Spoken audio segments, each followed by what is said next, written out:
प्रयागराज में उमेश पाल और उनके 2 सरकारी गनर की हत्या हुए 1 महीने पूरे हो चुके हैं, लेकिन अभी तक पांचों शूटर फरार हैं।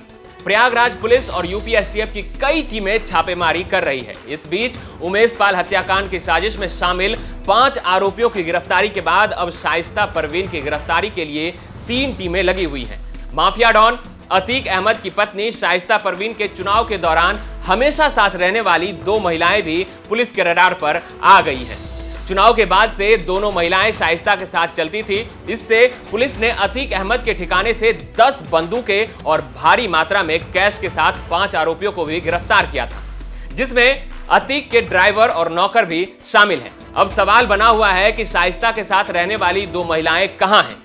लेकिन इस सब के बीच उत्तर प्रदेश कैडर की महिला आईपीएस वृंदा शुक्ला आजकल खूब चर्चा में है। आईपीएस वृंदा ने यूपी के चित्रकूट जिले की जेल में बंद अब्बास अंसारी की पत्नी और ड्राइवर को गिरफ्तार किया था। कौन है महिला आईपीएस वृंदा शुक्ला, जो मुख्तार अंसारी परिवार के लिए बुरा सपना बन गई? नमस्कार, मैं हूं आशीष कुमार झा और आप देखना शुरू कर चुके हैं हरियाणा तक। उत्तर प्रदेश के चित्रकूट की जेल में बंद बाहुबली माफिया मुख्तार अंसारी की बहू को गिरफ्तार किया गया है। मुख्तार अंसारी के बेटे अब्बास अंसारी निखत बानो की गिरफ्तारी के बाद से ही आईपीएस वृंदा शुक्ला का नाम सोशल मीडिया पर छा गया है। आईपीएस वृंदा शुक्ला हरियाणा के पंचकुला जिले की रहने वाली हैं। उन्होंने अपनी पढ़ाई हरियाणा के कॉर्मल कॉन्वेंट और convent of Jesus and Mary school से की है। कॉलेज की पढ़ाई वृंदा पुणे के Mahindra United World College of India में की। वृंदा ने लंदन की school of economics and social science से भी पढ़ाई की। वृंदा लिखने की काफी शौकीन है और वो सोशल मीडिया पर भी काफी एक्टिव रहती हैं। सोशल मीडिया पर वृंदा के भारी संख्या में फॉलोअर्स हैं। वृंदा ने साल 2014 में अपने दूसरे प्रयास में आईपीएस नागालैंड का कैडर हासिल किया था। 7 दिसंबर 2022 से वो चित्रकूट में तैनात है। आईपीएस वृंदा शुक्ला के पति अंकुर अग्रवाल भी आईपीएस ही हैं। अंकुर उत्तर प्रदेश के चंदौली जिले के एसपी हैं।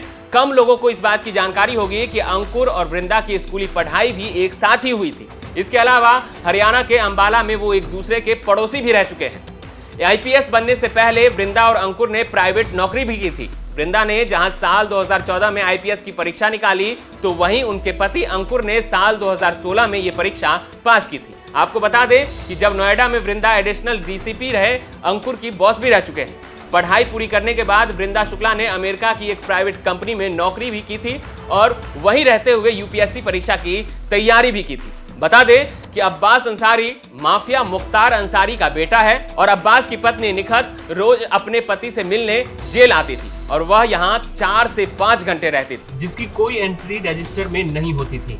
इसी के चलते एक दिन जिलाधिकारी आनंद और आईपीएस वृंदा शुक्ला अचानक निरीक्षण करने के लिए पहुंच गए, जिसके बाद उनको इस बात के बारे में पता चला। आईपीएस वृंदा शुक्ला को मुखबिरों से इसकी जानकारी मिली, जिसके बाद उन्होंने पूरा प्लान बनाया। उन्होंने सिविल ड्रेस में पहन निजी गाड़ी से जेल गई और वहां पहुंची तो उन्होंने देखा कि निखत अब्बास से मिलने आई हुई थी। इसके साथ ही जेल में कई आपत्तिजनक चीजें और मोबाइल फोन भी मिला। इसके बाद आईपीएस वृंदा शुक्ला ने तुरंत कार्रवाई करते हुए निखत और उनके ड्राइवर को गिरफ्तार कर लिया।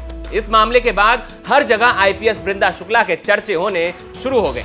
7वें वेतन आयोग के अनुसार एक आईपीएस अफसर को 56,100 रुपये मासिक वेतन मिलता है। बेसिक सैलरी के अलावा आईपीएस अफसर को महंगाई भत्ता और अन्य कई तरह के भत्ते मिलते हैं। वृंदा शुक्ला फिलहाल एसपी के पद पर तैनात हैं। मीडिया रिपोर्ट्स के मुताबिक एसपी की मासिक आय 78,800 रुपये होती है। आईपीएस ऑफिसर को अच्छी सैलरी के साथ ही उनके पे बैंड के आधार पर कई तरह की सुविधाएं भी मिलती हैं। आईपीएस अफसर को उनकी पोस्ट के हिसाब से घर और गाड़ी भी अलॉट की जाती है। इसके साथ ही आईपीएस अधिकारियों को सुरक्षा गार्ड, ड्राइवर और हाउस हेल्प भी दिए जाते हैं। इसके अलावा पद के हिसाब से उन्हें मेडिकल ट्रीटमेंट, टेलीफोन और बिजली बिल के लिए भी पैसे मिलते हैं। आईपीएस अधिकारियों को रिटायरमेंट के बाद आजीवन पेंशन भी मिलती है। आईपीएस ज्वाइन करने वाले अधिकारी को कानून व्यवस्था संभालने की जिम्मेदारी दी जाती है। आईपीएस अधिकारी को अनुभव के हिसाब से डिप्टी एसपी से लेकर एसपी, डीआईजी, आईजी, डीजीपी तक के पदों पर नियुक्त किया जाता है।